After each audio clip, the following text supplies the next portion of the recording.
Atom में बात करें बच्चों, अब मैं सॉल्व कर दूंगा आपके लिए, टेंशन ना लें। तो जो साइज ऑफ एटम है वो क्या है, किस ऑर्डर का होता है साइज ऑफ एटम? 10 की पावर माइनस 10 मीटर के ऑर्डर का, ठीक है। 10 की पावर माइनस 10 मीटर है एटम का साइज है, न्यूक्लियस का नहीं, ठीक है। Now Rutherford alpha scattering, direct यहां से शुरू कर रहा हूं मैं। अल्फा स्कैटरिंग, इसमें भी काम की बातें जो हमारे लिए काम की हैं। एक्सपेरिमेंट, आप जानते हैं ना रदरफोर्ड एक्सपेरिमेंट है? अल्फा पार्टिकल को जो है गोल्ड फॉइल के ऊपर बम्बार्ड कराया तो वो अलग अलग एंगल पे डेविएट कर गए वगैरह वगैरह, कैसे ने बड़े कहानी वाले अंदाज में समझाया होगा 11वीं क्लास में। बहरहाल तो पहली बात, number of particle deviated, number of particles deviated at different angle theta. जो यहां से आएगा क्वेश्चन, काम की चीज है, ठीक है। एट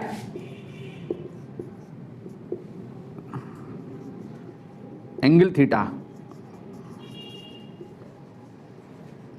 थीटा एंगल पे पार्टिकल, नंबर ऑफ पार्टिकल के डेविएट करने का, पार्टिकल के जो डेविएट करने का जो नंबर है वो है sin to the power 4 theta by 2, ठीक है। समझ में आ गई बात? वो कहेगा कि 90 डिग्री पे पार्टिकल, 90 डिग्री के एंगल पे डेविएट होने वाले पार्टिकल, अल्फा पार्टिकल्स का नंबर 100 है। बताओ 60 डिग्री पे डेविएट होने वाले, 60 डिग्री एंगल पे डेविएट होने वाले पार्टिकल का नंबर कितना है? तो n2 upon n1 is equal to, ये रेसिप्रोकल है ना, sine theta 1 upon 2 upon sine theta 2 upon theta 2 whole की पावर 4, ठीक है। दूसरी बात जो है यहाँ वो है distance of closest approach.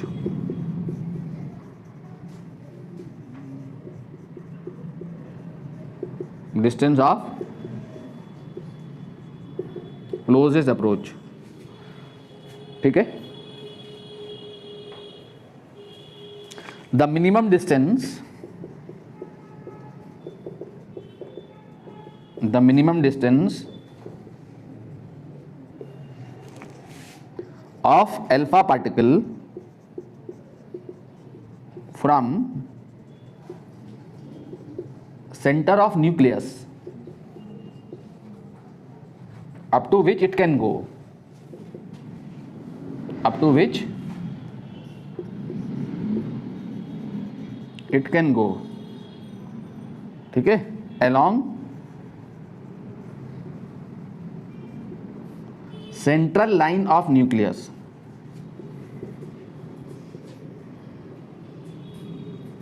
is called distance of closest approach।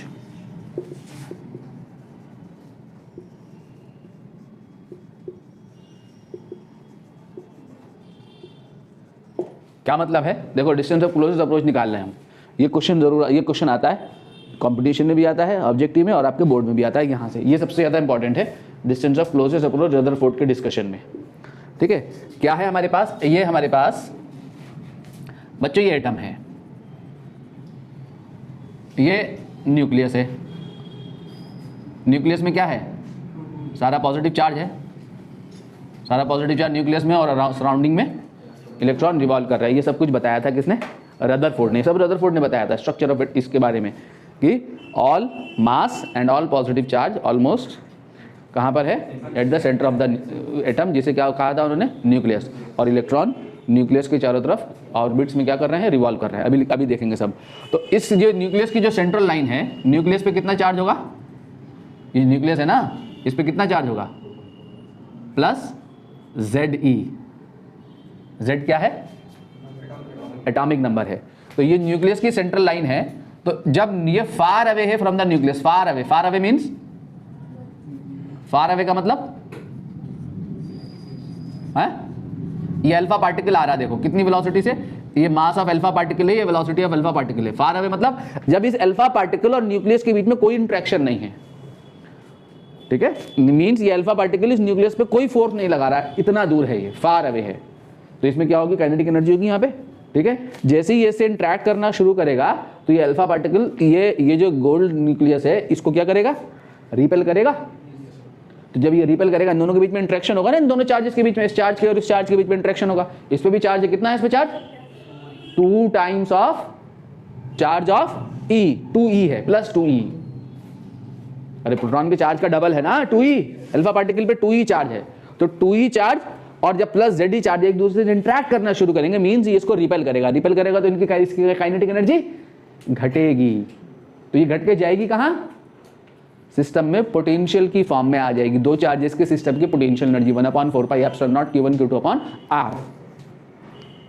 ठीक है, तो ये इसको रिपेल कर रहा होगा, काइनेटिक एनर्जी जैसे जैसे करीब आ रहा होगा, ठीक है, रिपल्शन बढ़ रहा होगा, इसकी काइनेटिक एनर्जी घट रही होगी। Potential energy of the system, ये काइनेटिक एनर्जी घट के कहां जा रही होगी?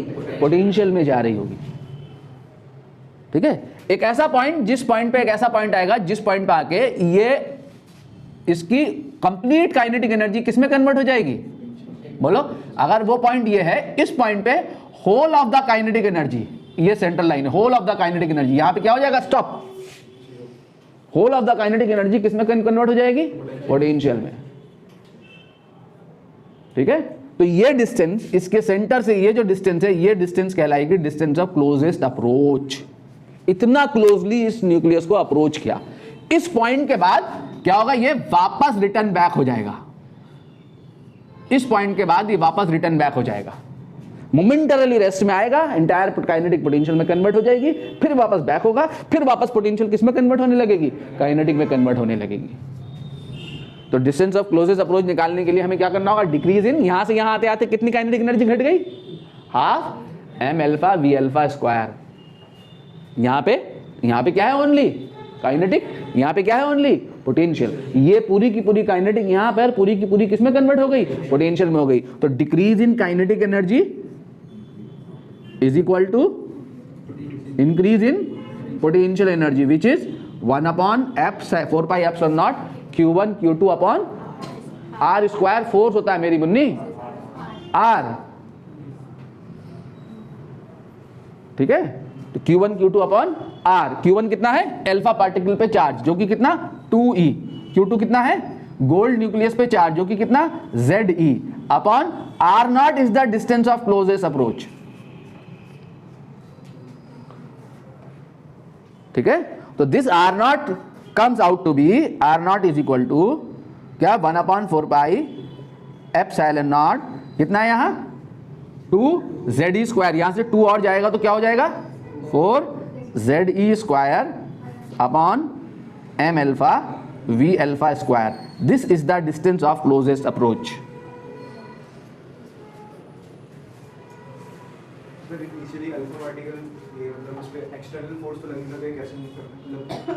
काइनेटिक एनर्जी है इसमें, यहाँ से इसको जो है प्रोजेक्ट कर रहे हैं पार्टिकल को, बाहर से एक्सटर्नल एनर्जी लेके प्रोजेक्ट कर रहे हैं, बम्बार्ड करा रहे हैं बाहर से।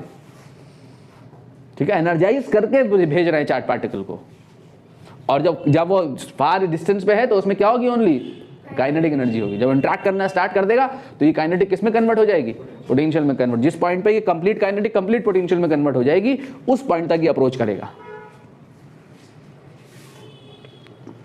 Impact parameter, impact parameter, the perpendicular distance of alpha particle, the perpendicular distance of alpha particle from central line of nucleus when it is far away from nucleus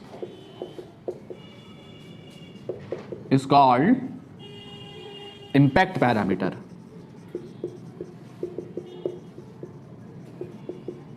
It is denoted by B, small b। ठीक है, ये आपके पास ये nucleus है,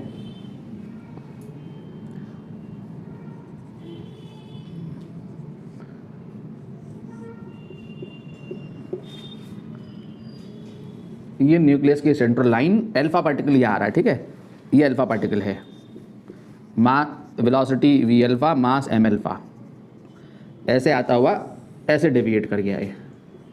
किस angle पे, ऐसे जा रहा था, यहाँ से टेंजेंट से थीटा डिग्री का एंगल पे डेविएट कर गया ऐसे, ठीक है। जब ये फार अवे है from the nucleus, far away, far means जब न्यूक्लियस का ऐसे इंट्रैक्शन नहीं है, तो इसकी सेंट्रल लाइन से ये जो परपेंडिकुलर डिस्टेंस है, इसकी जो सेंट्रल लाइन से जो डिस्टेंस है, परपेंडिकुलर डिस्टेंस, ये डिस्टेंस जो है ये इम्पैक्ट पैरामीटर है when it is far away from the nucleus. ये होती है 2ZE² cot θ/2 upon 4πε0 mα Vα², ठीक है, 4πε0 mα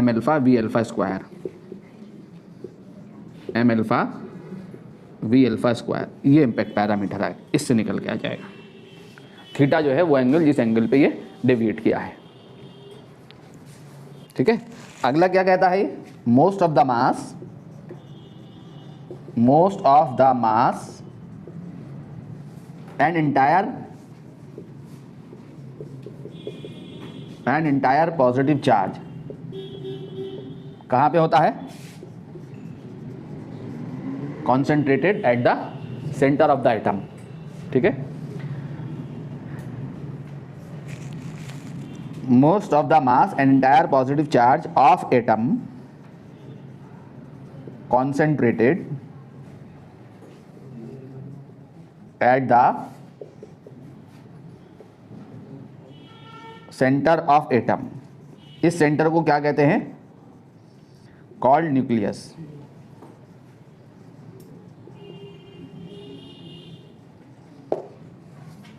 most of the mass and entire positive charge concentrated at the center of the atom called nucleus, ठीक है। और क्या बताया, electron revolves around the nucleus in circular orbits, different circular orbit, electron revolves around the nucleus in different circular orbits, electrons revolve around the nucleus in different circular orbits, ठीक है। Electron जो है nucleus के around different circular orbit में revolve कर रहे होते हैं, ये जो है रदरफोर्ड मॉडल है। Causes of failure of Rutherford model, क्या है सबसे बड़ा कॉज इसके फेल होने का, क्यों फेल हो गया, हाँ नहीं,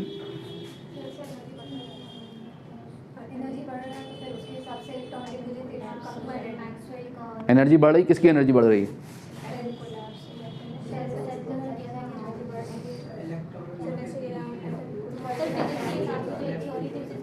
क्या थी वो फिजिक्स के हिसाब से एक थ्योरी, फिजिक्स के हिसाब से जो एक थ्योरी थी उस हिसाब से, मैक्सवेल का नाम कहीं तो आया है, कहाँ आया था, हैं किसमें,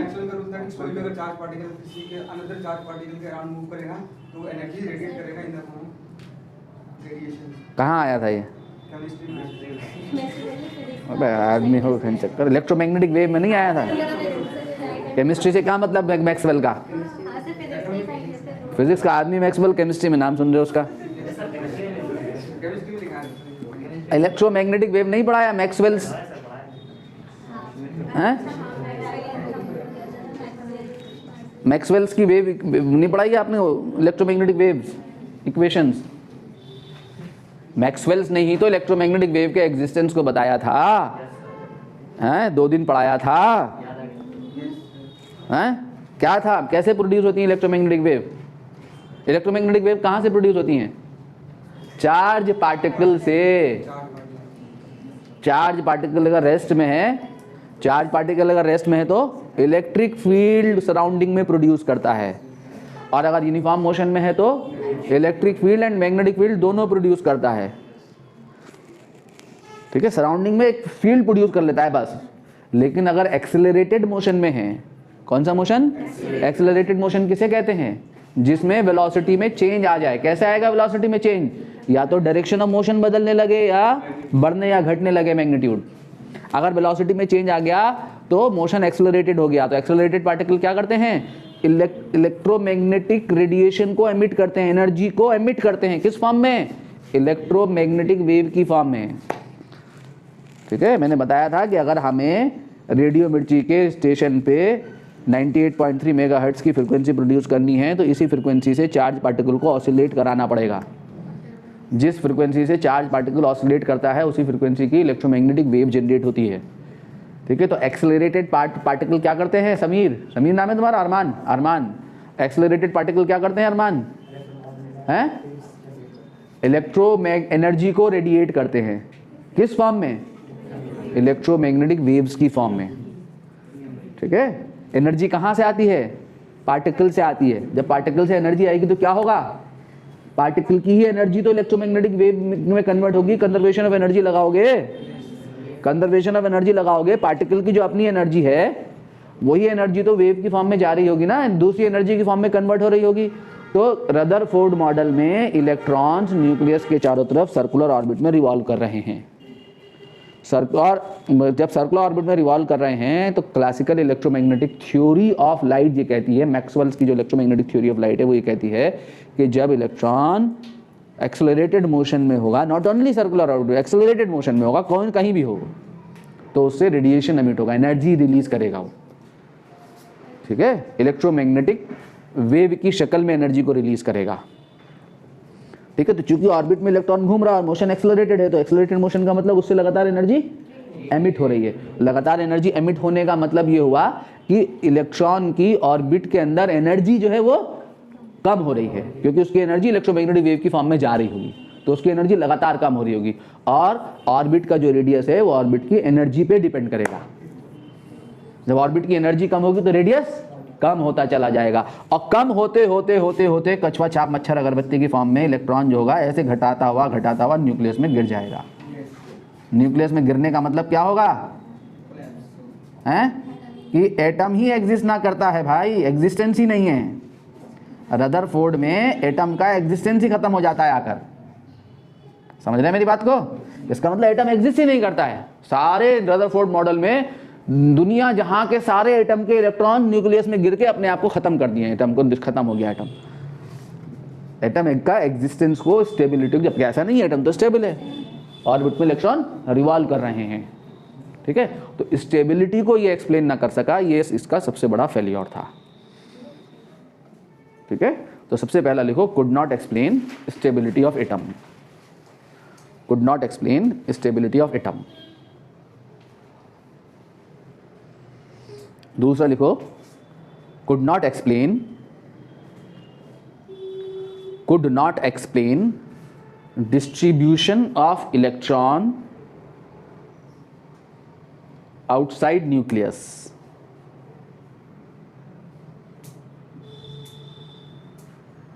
ठीक है, इलेक्ट्रॉन के डिस्ट्रीब्यूशन को outside nucleus could not explain. अगला लिखो, could not explain line spectrum of atom. वो तो यार वो तो बोहर थ्योरी का फेलियर है। जीमान इफेक्ट और स्टार्क इफेक्ट रदरफोर्ड का फेलियर में मत डाल देना, वो किसका फेलियर है, बोहर थ्योरी का फेलियर है। ठीक है, रदरफोर्ड का फेलियर क्या है, लाइन स्पेक्ट्रम को एक्सप्लेन ना कर सका। जो आपकी लाइमन बामर पास्टन ब्रैकेट फुंड सीरीज आई है ना, किसमें, कहाँ से मिली है, वो किसने एक्सप्लेन किया है, बोहर्स थ्योरी में एक्सप्लेन किया है। ठीक है, अब लिखो Bohr's model of H atom. H माने बड़ा वाला एच लिखना, छोटा वाला एच मत लिख लियो। Bohr's model of hydrogen atom.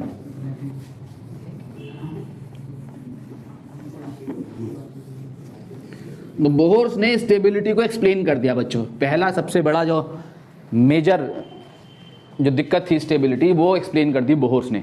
Bohr's model of H atom, Bohr's जो है Bohr's model of H atom किसको एक्सप्लेन कर दिया बोहर्स ने, कैसे एक्सप्लेन कर दिया, बोहर्स ने कहा कि न्यूक्लियस के चारों तरफ फिक्स्ड एनर्जी की ऑर्बिट्स होती हैं। न्यूक्लियस के चारों तरफ ये ऑर्बिट्स कहाँ होती हैं ये भी बताया उन्होंने। कहाँ होती हैं ये ऑर्बिट्स? ये ऑर्बिट्स वहाँ होंगी जहाँ पर इलेक्ट्रॉन्स का angular momentum mvr exactly h/2π होगा। हाइड्रोजन एटम के लिए दिया था। h यूनिवर्सल प्लैंक कांस्टेंट है, 2 भी यूनिवर्सल कांस्टेंट, पाई भी यूनिवर्सल कांस्टेंट। पहली ऑर्बिट यानी इलेक्ट्रॉन का मास, इलेक्ट्रॉन की स्पीड और इलेक्ट्रॉन का रेडियस, इन तीनों का प्रोडक्ट एंगुलर मोमेंटम mvr। पहली ऑर्बिट का एग्जिस्टेंस वहां होगा जहां इलेक्ट्रॉन्स का एंगुलर मोमेंटम एग्जैक्टली h/2π होगा। दूसरी ऑर्बिट वहां होगी जहां पे ये एंगुलर मोमेंटम 2h/2π होगा। तीसरी ऑर्बिट वहां होगी जहां ये एंगुलर मोमेंटम 3h/2π होगा। कुल मिला के nh/2π एंड सो ऑन। ठीक है, जब इलेक्ट्रॉन इन ऑर्बिट्स में रिवॉल्व कर रहा होगा तो किसी भी तरीके के इलेक्ट्रोमैग्नेटिक रेडिएशन को एमिट नहीं करेगा, contrary to the classical prediction of classical electromagnetic theory of light. उससे कॉन्ट्राडिक्शन लिया इन्होंने, कॉन्ट्राडिक्टरी बात करी। इलेक्ट्रॉन घूम भी रहा है, यहाँ भी घूम रहा है, यहाँ भी एक्सेलरेटेड मोशन में, लेकिन कॉन्ट्राडिक्शन लेते हुए उन्होंने ये कहा कि जब इलेक्ट्रॉन इन ऑर्बिट्स में होगा तो किसी भी तरीके के इलेक्ट्रोमैग्नेटिक रेडिएशन को एमिट नहीं करेगा।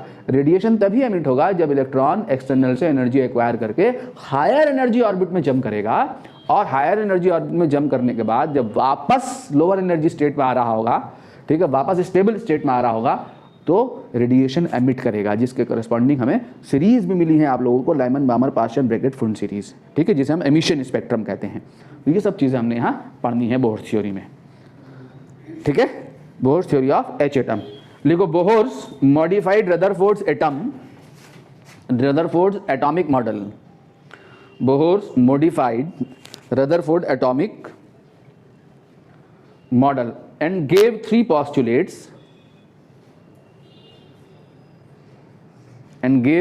postulates on the basis of early quantum concept.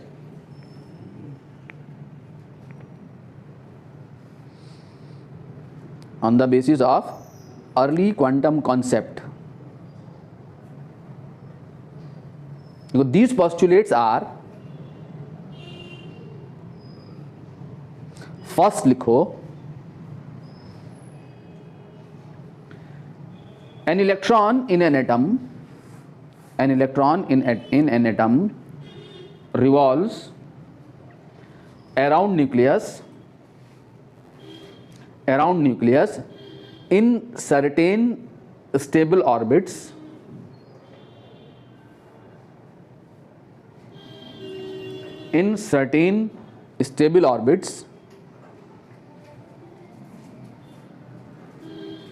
called stationary orbits,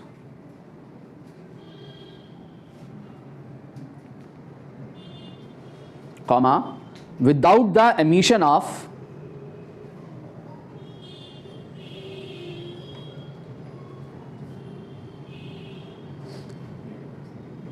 energy, bracket में लिख लो, contrary to the prediction of classical electromagnetic theory of light, contrary to the prediction of classical electromagnetic theory of light। ये ठीक है, prediction of classical electromagnetic theory of light।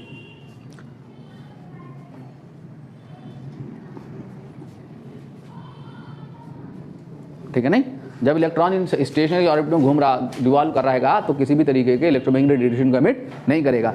इसको revolve होने के लिए जो हाइड्रोजन एटम के लिए उन्होंने दिया था कि ये हाइड्रोजन एटम में क्या होगा, एक बोलो, एक प्रोटॉन होगा। कितनी ऑर्बिट होंगी हाइड्रोजन एटम के चारों तरफ? एक ही ऑर्बिट होगी बस। कितने एनर्जी के लेवल्स होंगे? ऑर्बिट्स क्या हैं? एनर्जी लेवल्स हैं। कितने होंगे? इनफाइनाइट ऑर्बिट्स होती हैं किसी भी एटम के चारों तरफ। ठीक है, वरना NH/2π की ज़रूरत क्या थी? N = 1 2 3 4 5 6 7 8 KLMN शेल की ज़रूरत क्या है? ठीक है, N = 1 is the ground stable state, जहाँ इलेक्ट्रॉन पाया जाता है, वो जम करके किसी हायर एनर्जी स्टेट ऑर्बिट में भी जम कर सकता है। ठीक है, तो अगर ये किसी nth ऑर्बिट में रिवॉल्व कर रहा है, ये nth ऑर्बिट है, क्या है ये? nth orbit. इस nth ऑर्बिट का जो रेडियस है, इसमें इलेक्ट्रॉन है +e, ठीक है, इस nth ऑर्बिट का जो रेडियस है वो है Rn। कितना है? Rn। और इसमें जो इलेक्ट्रॉन है, नेगेटिव चार्ज है इलेक्ट्रॉन पे, इसकी जो स्पीड है टेंजेंशियली मान लो ये है vn, तो इसे घूमने के लिए क्या चाहिए सर्कुलर ऑर्बिट में, ऐसे घूम रहा है सर्कुलर ऑर्बिट में, क्या चाहिए सेंट्रीपिटल फोर्स। सेंट्रीपिटल फोर्स कैसे मिलेगा, न्यूक्लियस और इसके बीच में जो फोर्स ऑफ अट्रैक्शन है, जो इलेक्ट्रोस्टैटिक फोर्स ऑफ अट्रैक्शन है Fe, ये इलेक्ट्रोस्टैटिक फोर्स ऑफ अट्रैक्शन क्या है, सेंट्रीपिटल फोर्स है। कितना है electrostatic force of attraction, 1/4 pi epsilon not Q1 Q2 यानी E square upon Rn square. ये है आपका इन दोनों के बीच में फोर्स ऑफ अट्रैक्शन। यही फोर्स ही जो है वो क्या है, सेंट्रीपिटल फोर्स है, mvn square upon Rn। Equation 1, ठीक है। दूसरा लिखो according to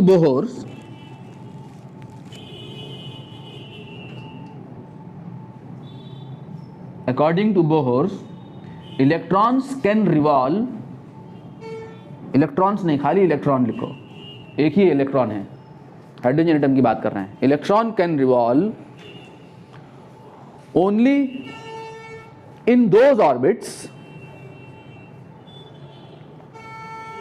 only in those orbits for which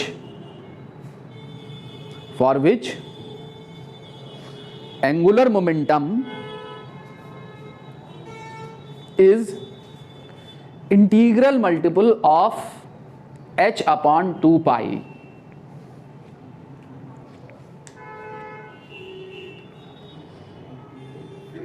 integral multiple of h upon 2 pi, h upon 2 pi, UPON मत लिख लियो, ठीक है।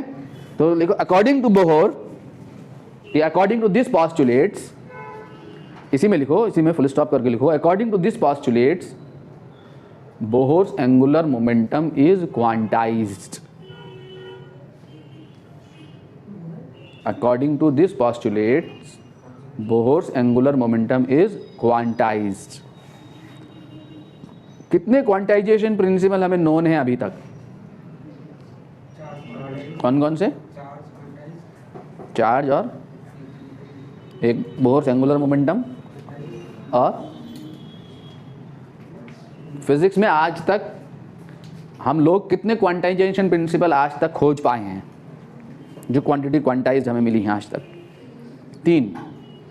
एक चार्ज, दूसरा एनर्जी, बोहर्स वो Planck's quantum theory of light में hν 2hν 3hν, ठीक है, एनर्जी ऑफ फोटॉन, और तीसरा जो है वो क्या है, angular momentum, Bohr's Planck's quantum theory of light. 3 quantization principle आज तक हमें नोन है, याद रखना, ठीक है। चौथा आ जाए कल को वो अलग बात है, ठीक है, मास के लिए कोशिश हो रही है, ठीक है। तो MVR इज इक्वल टू क्या आएगा यहाँ से इस पॉस्टुलेट के according, MVN Rn is equal to क्या आएगा, NH अपॉन 2 पाई, जहाँ N क्या है, ऑर्बिट नंबर है, N इज इक्वल टू पहली ऑर्बिट, दूसरी ऑर्बिट, तीसरी ऑर्बिट एंड सो ऑन,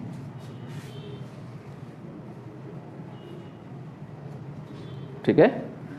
तीसरी बात लिखो, एनर्जी इज रेडिएटेड, इतना लिखने के बाद एनर्जी इज रेडिएटेड, हाँ थर्ड में, the energy is radiated only when, third postulate है इसका, the energy is radiated only when an electron jumps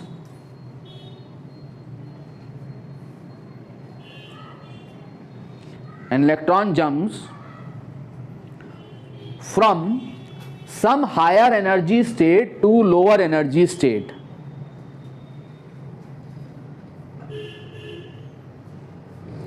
from some higher energy state to lower energy state। किसी भी हायर ऑर्बिट से lower orbit में जब electron jump करेगा तब energy radiate करेगी, ठीक है, full stop. The energy is radiated in the form of photon,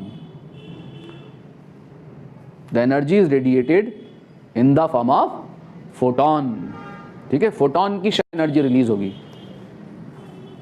ठीक है। The energy is radiated in the form of photon whose energy is given by, क्या होगी इस फोटॉन की energy, h nu is equal to क्या होगी बोलो? EI initial energy state orbit का, जो कि हायर एनर्जी स्टेट है, माइनस फाइनल एनर्जी स्टेट। ठीक है, ये कौन सी स्टेट होगी? लोअर एनर्जी स्टेट होगी। हायर से लोअर में आ रहा ना, लोअर एनर्जी स्टेट होगी। और ये कौन सी स्टेट होगी? हायर एनर्जी स्टेट होगी। 5 से 3 में आ गया तो ये 5th ऑर्बिट की एनर्जी और ये 3rd ऑर्बिट की एनर्जी, हायर एनर्जी स्टेट।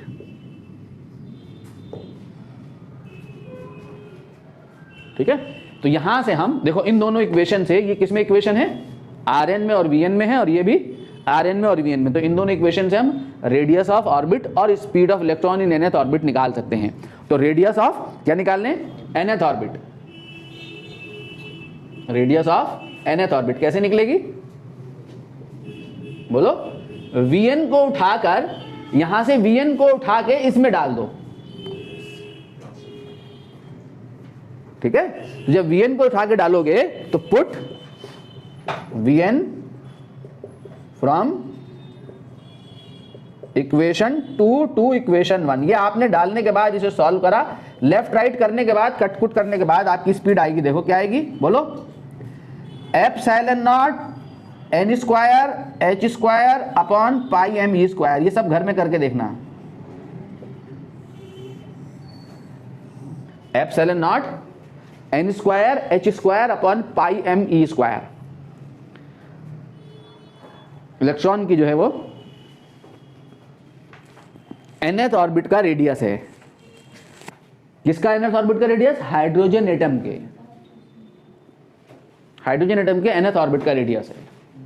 ठीक है, फर्स्ट ऑर्बिट के लिए अगर हम निकालें फर्स्ट ऑर्बिट, तो फर्स्ट ऑर्बिट के लिए n क्या डालोगे? यहां 1। जब मैं यहाँ n1 डाल दूं तो r1 कितना हो गया? r1 बोलो? Epsilon naught h square upon pi m e square. Epsilon naught कितना होता है? 8.854 into 10 to the power -12। Planck constant 6.16 into 10 to the -34। पाई पता है, मास ऑफ इलेक्ट्रॉन पता है, 9.1 into 10 to the -31। Charge of electron 1.6 into 10 to the -19। इन सबको रख के यहां पर हमने 2 दूनी 4 किया, तो 2 दूनी 4 करने के बाद क्या आता है?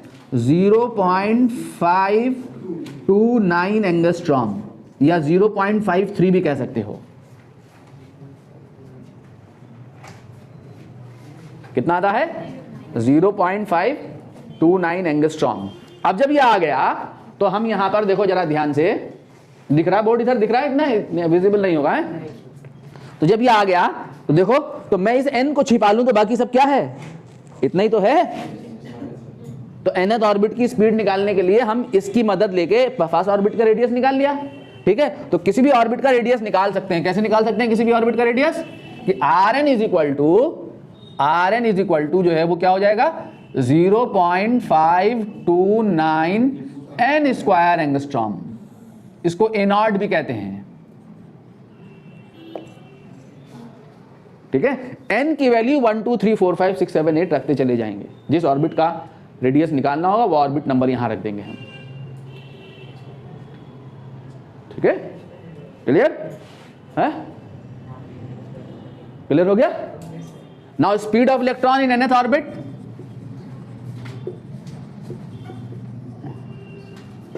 इन nth ऑर्बिट कैसे निकलेगी? ये जो हमने Rn निकाला बच्चों, ये जो Rn निकाला, देखो ये जो Rn निकाला, इस Rn को उठा के यहां रख दो इक्वेशन 2 में। Put Rn in equation 2, put Rn in equation 2। तो Vn देखो, Vn में मिल जाएगी इक्वेशन। तो Vn जो आएगा कितना आएगा बता सकता है कोई मुझे? बोलो यार। E square upon 2 epsilon not NH। E square upon 2 epsilon not NH। ठीक है, यहां स्पीड n के इनवर्सली प्रोपोर्शनल है। ठीक है, जैसे जैसे ऑर्बिट का नंबर बढ़ेगा, ठीक है, हम हायर एनर्जी ऑर्बिट में जाते जाएंगे, स्पीड ऑफ इलेक्ट्रॉन कम होती चली जाएगी। इनवर्सली प्रोपोर्शनल टू n है। ठीक है, फर्स्ट ऑर्बिट में निकालें। फर्स्ट ऑर्बिट में क्या देखो? V1 is equal to E square upon 2 epsilon naught H। E क्या है? ई पता है आपको, एप्सिलॉन नॉट भी पता है, जी पता है। इस सब को रख के सॉल्व करोगे तो कितना आता है बोलो? 2.17 इंटू 10⁶ मीटर पर सेकेंड। इतनी स्पीड से घूम रहा है इलेक्ट्रॉन, जो कि किसके बराबर है? c/137 के। c क्या है? Speed of light in vacuum, उसका 137 टाइम्स कम। इतनी स्पीड से घूम रहा है। 2.17 इंटू 10⁶ मीटर पर second is the speed of electron in first orbit in hydrogen atom. ठीक है, तो अब मैं यहां n को पकड़, n को छोड़ दूं तो बाकी सब क्या है? इतना है ना, v1 है, तो इसको मैं क्या लिख सकता हूं? vn इज इक्वल टू क्या बोलो? v1 upon n।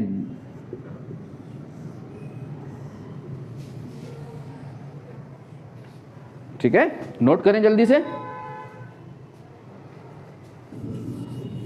देखें एनर्जीज ऑफ इलेक्ट्रॉन।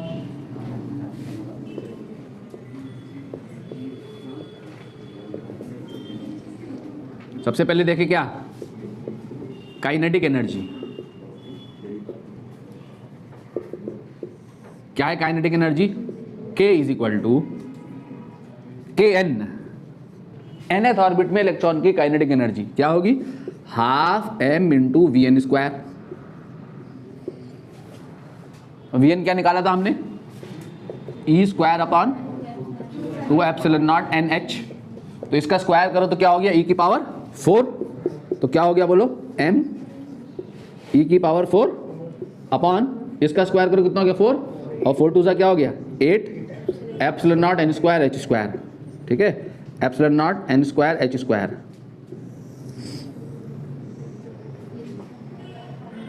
ठीक है, तो एनर्जी क्या है? देखो देखो जरा, m e की power 4 epsilon not square n² h² का डायमेंशन फॉर्मूला क्या है? जूल, जो जूल का ml²T-2 इम्तिहान में आ जाए तो the dimension formula of the term m e⁴ epsilon not square n² h²। यही तो एनर्जी है यार, यही तो जूल है। तो पोटेंशियल एनर्जी निकालूंगा तो उसमें भी यही आएगा, सिर्फ ये कोफिशिएंट ही तो बदलेगा। कोई सी भी एनर्जी निकालेंगे हम, पोटेंशियल एनर्जी निकालें, टोटल एनर्जी निकालें, काइनेटिक एनर्जी निकालें, डायमेंशनली सब में यही आएगा, सिर्फ ये बदलेगा कोफिशिएंट। ठीक है, ठीक है नहीं? तो पोटेंशियल एनर्जी, पोटेंशियल एनर्जी क्या है बोलो? हैं? UN इज इक्वल टू, अरे दो चार्ज के सिस्टम की पोटेंशियल एनर्जी ना, क्या होती है दो चार्ज के सिस्टम की पोटेंशियल एनर्जी? ये भी इसी टाइम पे खत्म होने को चला है यार। दो चार्ज पार्टिकल है ना यार यहाँ, एक प्रोटॉन और एक इलेक्ट्रॉन हाइड्रोजन एटम के लिए कर रहे हैं। ठीक है, और दो चार्ज पार्टिकल के सिस्टम की पोटेंशियल एनर्जी निकालनी है तो 1/4πε0 Q1 Q2/R, और चार्जेस को उनके साइन के साथ रखते हैं। तो एक चार्ज होगा प्लस, एक चार्ज होगा माइनस, तो 1/4πε0 Q1 Q2 E/E/R Rn। Rn डालोगे, Rn क्या था आपका? Rn क्या था? Epsilon not n² h² upon πme²। तो epsilon not n² h² πme² डालोगे तो यही आएगा सब कुछ। क्या आ जाएगा? माइनस ऑफ m e की power 4 upon 4 epsilon not square n² h²।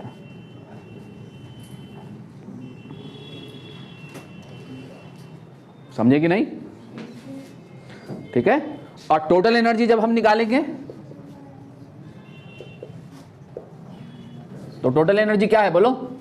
En is equal to UN plus Kn। तो देखो यहां सब कुछ तो सेम है, 1/8 और -1/4। 1/8 -1/4 क्या आएगा? -1/8 आएगा। अरे 1/8 -1/4 -1/8, तो ये सब कोफिशिएंट वही आ जाएगा। तो En कितना आ जाएगा? Minus of m e⁴ upon 8 epsilon not square n² h²। ये क्या है? इलेक्ट्रॉन की टोटल एनर्जी। कौन सी ऑर्बिट में? nth ऑर्बिट में, फर्स्ट ऑर्बिट। कौन सा ऑर्बिट? फर्स्ट ऑर्बिट के लिए n कितना होगा बोलो? 1। n 1 डाला तो E1 कितना आएगा?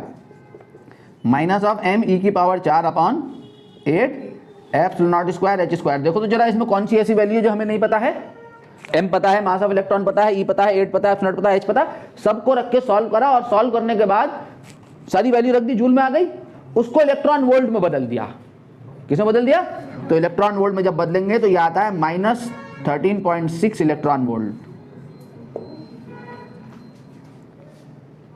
ठीक है, इलेक्ट्रॉन की पहली ऑर्बिट में, हाइड्रोजन एटम के पहले ऑर्बिट में इलेक्ट्रॉन की एनर्जी -13.6 इलेक्ट्रॉन वोल्ट। जूल में बदलना होगा तो 1.6 × 10⁻⁻19 से मल्टीप्लाई कर दोगे। ठीक है, तो अब यहाँ n² की जगह डाल दूं, इस n² छोड़ के बाकी इस वैल्यू को यहाँ डाल दूं तो En कितना आ गया बोलो? -13.6/n², इतना इलेक्ट्रॉन वोल्ट।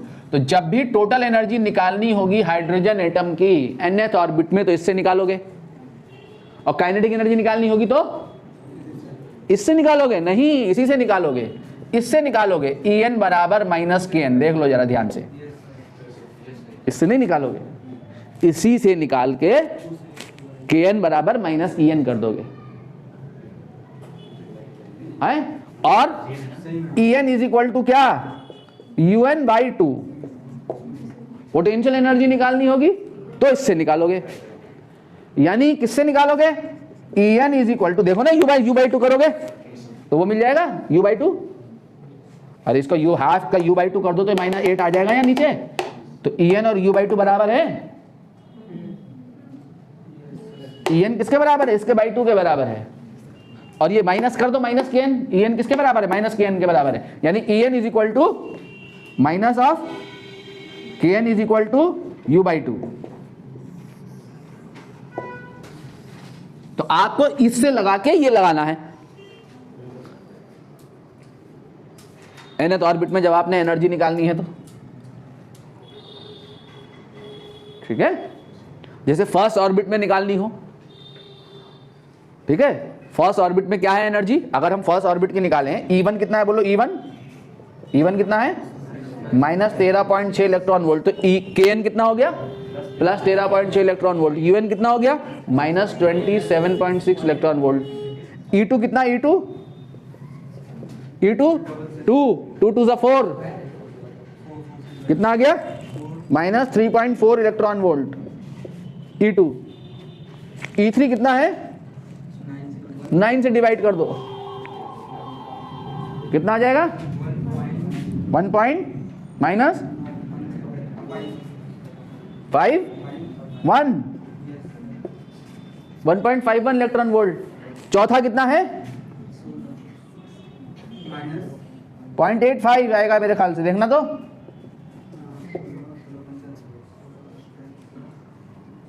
रीड है मेरे माइंड में, देखो जरा सुनो, याद कर लो। क्या कर लो? इसको याद कर लो, ये चारों लेवल की एनर्जी, आसानी होगी ट्रांजिशन में। हाइड्रोजन एटम की पहली ऑर्बिट में इलेक्ट्रॉन की एनर्जी इतनी, दूसरी में इतनी, तीसरी में इतनी, चौथी में इतनी, पांचवी भी याद कर सकते हो, कर लेना 25 से डिवाइड करके।